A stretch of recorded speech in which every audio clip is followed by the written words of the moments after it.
अमीरान मिल्लत मजलिस इत्तेहादुल मुस्लिमीन की जानिब से एक इंसाफ रैली के तौर पर नुक्कड़ सभाएं पूरे सीमांचल में मुनक्कद किया जा रहा है। और अल्हम्दुलिल्लाह आज ये प्रोग्राम शुरू हुआ है और 27 तारीख को ये अख्ताम को पहुंचेगा। हम आपके सामने ये कहने के लिए आए हैं कि आप ही की सरजमीन से सीमांचल में सबसे पहली मर्तबा किशनगंज की आवाम ने मजलिस इत्तेहादुल मुस्लिमीन के एक रुकन असेंबली विधायक को कामयाब किया। आप ही ने यहाँ से कामयाबी के सफर का आगाज किया। मैं आपसे ये गुजारिश करने आया हूँ कि आने वाले विधानसभा असेंबली के इंतखाबात में मजलिस को कामयाब करिए। उम्मीदवार जो कोई भी होगा आप पार्टी को वोट देंगे, आप जमात के हक में अपने वोट का इस्तेमाल करेंगे, आप इत्तेहाद को मजबूत करिए और बिहार में जो बीजेपी और नीतीश कुमार की हुकूमत है इसको हमको शिकस्त देना है। आप जानते हैं कि बिहार का एक गरीब, सीमांचल का एक गरीब बगैर रिश्वत दिए इतना भ्रष्टाचार करप्शन यहाँ पर बढ़ चुका है कि आज गरीब परेशान है। कोई काम उसका नहीं हो सकता बगैर रिश्वत दिए। और भारत के प्रधानमंत्री दिल्ली में बैठ के बोलते ना मैं खाऊंगा ना खाने दूंगा, मगर बिहार में मेरे लोग खा सकते हैं, लूट सकते हैं।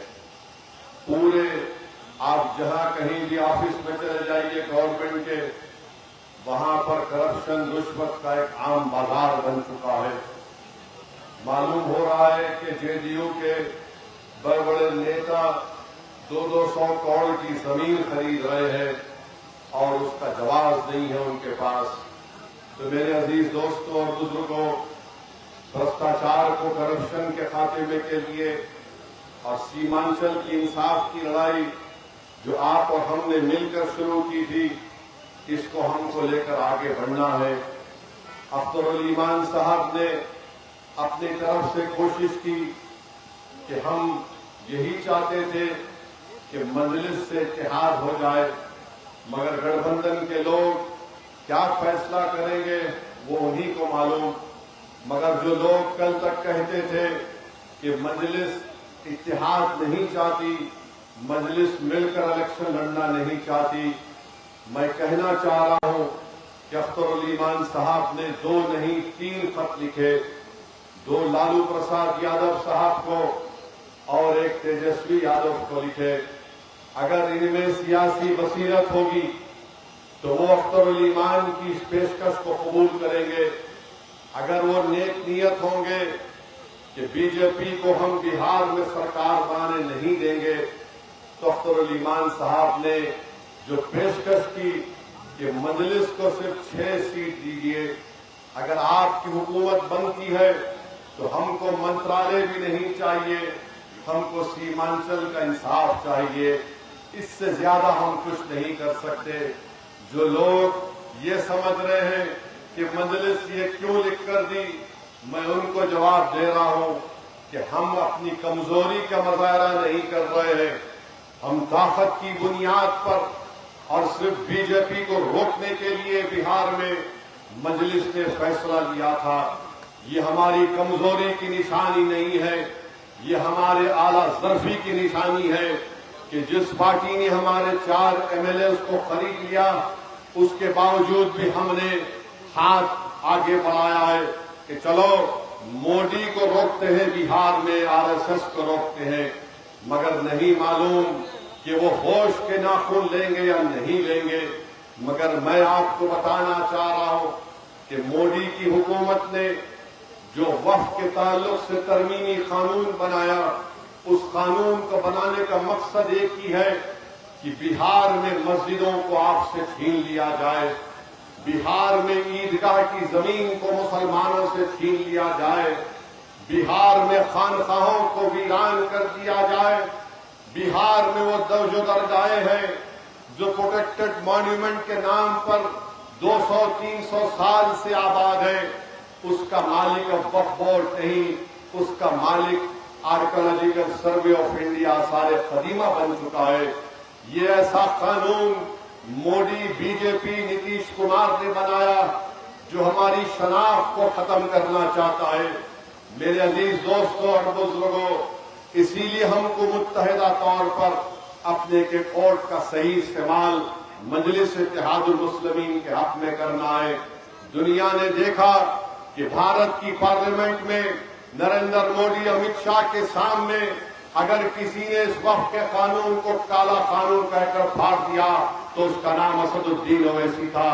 तो मेरे अजीज दोस्तों और बुजुर्गों, मुझे ये बात कहने दीजिए कि जब वक्फ का कानून पास हो रहा था तो मेरे दिल का एक हिस्सा मुझसे पुकार पुकार कर कह रहा था कि काश अगर मजलिस के अख्तर ईमान और इम्तियाज जलील किशनगंज और औरंगाबाद से कामयाब हो जाते तो एक असदुद्दीन ओवैसी के साथ अख्तर ईमान और इम्तियाज जलील अगर खड़े हो जाते तो शायद ये वक्फ का कानून भारत की पार्लियामेंट में लाने से पहले नरेंद्र मोदी 2 मरतबा सोचता। मगर मेरे भाई, आज आपके पास एक मौका आया है। अख्तर ईमान अकेले बिहार की विधानसभा में है। ये 4 जो लोग दौलत की बुनियाद पर, जो दौलत को खुदा मानकर अपना जमीर बेच चुके, ये बेईमान थे। जिन्होंने दौलत को ठुकराया और जिन्होंने ईमान का सौदा नहीं किया, उसका नाम अख्तर ईमान है। उस अख्तर ईमान ने अकेले होते हुए भी बिहार की असेंबली में आपकी तकालीफ को उठाया, आपके इंसाफ की लड़ाई लड़ी, आपकी तरक्याती कामों को अंजाम दही का काम और मुतालिबात को आपके ऐवान में रखा। तो मेरी आपसे गुजारिश है कि किशनगंज से इस विधानसभा से जो मजलिस का उम्मीदवार होगा, मुत्तहिदा तौर पर आप अपने वोट का इस्तेमाल मजलिस के पतन के निशान पर करिए। डरने और घबराने की जरूरत नहीं है। हमारी लड़ाई सीमांचल की लड़ाई है। हम सीमांचल में इंसाफ को देखना चाहते हैं। जिस तरह गाया में इंडस्ट्री और फैक्ट्री खोलने का काम मोदी और नीतीश कुमार कर रहे हैं, हम पूछना चाहती है कि सीमांचल में क्यों नहीं हो रहा है? सीमांचल में एम्स क्यों नहीं बनता? सीमांचल में बल्कि पूर्णिया में हाई कोर्ट की एक बेंच क्यों नहीं बनाई जाती? अलीगढ़ मुस्लिम यूनिवर्सिटी का एक कैंपस यहाँ पर है जो बिल्कुल खस्ता हाल बन चुका है। सैलाब आता है, लाखों एकड़ जमीन कट जाती है। मेरे भाई, आपको एक ऐसे नुमाइंदे की जरूरत है जो बिहार की विधानसभा में जाकर खामोश नहीं बैठेगा, जो बिहार की विधानसभा में जाकर गूंगा और अंधा बनकर नहीं बैठेगा। आपको एक ऐसा एमएलए विधायक चाहिए जो किशनगंज के इन गरीब नौजवानों के ख्वाबों को पूरा करने का बात कर सके बिहार की विधानसभा में। आप जानते हैं कि बिहार में करीब 60% आबादी 25 साल से कम उम्र नौजवानों की है। नौजवानों, ये तुम्हारे ख्वाबों को पूरा करने की लड़ाई मजलिस कर रही है। नौजवानों, मुस्तकबिल तुम्हारा है। तुम्हारे बाप दादा ने अपनी जवानी को खराब कर लिया, बर्बाद कर दिया। उनकी जवानी को बर्बाद इन तमाम नाम निहाद पार्टियों ने किया जिन्होंने सिर्फ उनका वोट हासिल किया और उनको कुछ नहीं दिया। नौजवानों, मैं तुम्हारे सामने खड़े होकर तुम्हारे सामने हाथ फैलाकर भीख मांग रहा हूं कि ये लड़ाई तुम्हारे मुस्तकबिल की लड़ाई है। अगर आज तुम मुत्तहिदा तौर पर मजलिस को कामयाब करोगे तो आने वाले 30-40 साल तक तुम याद रखोगे कि मैंने विधानसभा के चुनाव में किशनगंज हो या सीमांचल हो, अपने मुस्तकबिल के लिए मैंने अपनी पार्टी को वोट दिया और कोई इसमें शर्मिंदगी की बात नहीं है। अगर आप मजलिस को कामयाब कर रहे हैं, ये कामयाबी आपकी कामयाबी होगी। अगर कोई जालिम ये कहेगा कि ओवैसी یہاں پر مسلم لیڈرشپ کو پیدا کرنے کی بات کر کے سماج کو توڑنا چاہتا ہے، تو میں ان ظالموں کی آنکھ میں آنکھ ڈال کر پوچھنا چاہتا ہوں، بتاؤ راجپوت کا نیتا ہو سکتا ہے، بھومیار کا نیتا ہو سکتا ہے، کرمی کشواہا کا نیتا ہو سکتا ہے، ای بی سی کا نیتا ہو سکتا ہے، یادووں کا نیتا ہو سکتا ہے، پاسوان کا نیتا ہو سکتا ہے، ماجھیوں کا نیتا ہو سکتا ہے، تمہارا سب کا نیتا ہو سکتا ہے، اور اویسی اگر غریب اور مظلوم عوام کے انصاف کے لیے کہتا ہے کہ تم کو نیتا بنے گا، تم بھکاری بن کر کس کے پاس بھیک نہیں مانگو گے بلکہ اپنے مقدر کے فیصلے تم خود کرو گے، تو ان کو تکلیف ہو جاتی ہے۔ کیا بات کر رہے ہو؟ تم سماج کو توڑنا چاہتے ہو؟ ارے سماج کو توڑنے کے لیے نہیں، بھارت کے سمویدھان کو مضبوط بنانے کی بات اویسی کر رہا ہے، بہار کو مضبوط بنانے کی بات مجلس کر رہی ہے، تم سب کے نیتا ہو، مگر بتاؤ جب ہم کہتے ہیں کہ ہمارا بھی نیتا ہونا چاہیے تو کہتے نہیں نہیں یہ نہیں ہو سکتا، سب ہو سکتا ہے۔ ارے یہ ممکن ہے، اور انشاءاللہ تعالی اس ویدھان سبھا میں ہم اس بات کو پورا کر کے دکھائیں گے۔ نیتا تمہارا ہوگا، ووٹ تمہارا ہوگا، نیتا تمہارا ہوگا انشاءاللہ تعالی۔ اب وہ بات نہیں چلنے والی ہے کہ ووٹ ہمارا اور راج تمہارا نہیں ہوگا، ووٹ بھی ہمارا ہوگا اور راج بھی تمہارا ہوگا انشاءاللہ تعالی۔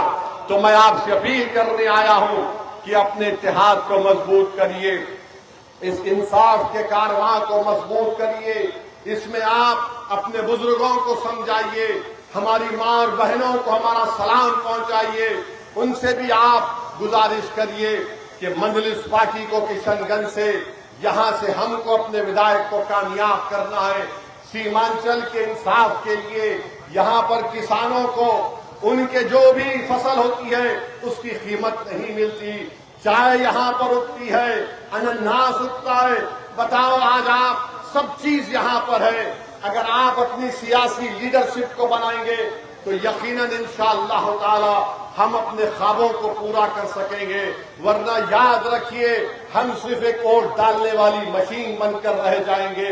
ہم مشین نہیں ہیں، ہم انسان ہیں، ہمارے جسم میں ایک دل ہے، ہمارے جذبات ہیں، ہمارے خواب ہیں، ان خوابوں کو پورا کرنے کا ایک ہی شکل ہم دے سکتے ہیں کہ اپنی پارٹی کے امیدوار کو کامیاب اور کامران کریے۔ میں آپ کا شکر گزار ہوں کہ آپ اس دکڑ سبھا میں اتنی بڑی تعداد میں آئے، اور انشاءاللہ تعالی مجھے یقین ہے کہ کشن گنج میں اب کی بار یہاں سے مجلس کا امیدوار آپ کا نیا ودھائک بن کر آپ کی آواز کو انشاءاللہ تعالی بہار کی ویدھان سبھا میں اٹھائے گا۔ میں اس امید پر آپ سے رخصت لے رہا ہوں، آپ کا بہت بہت شکریہ۔ نعرہ تکبیر۔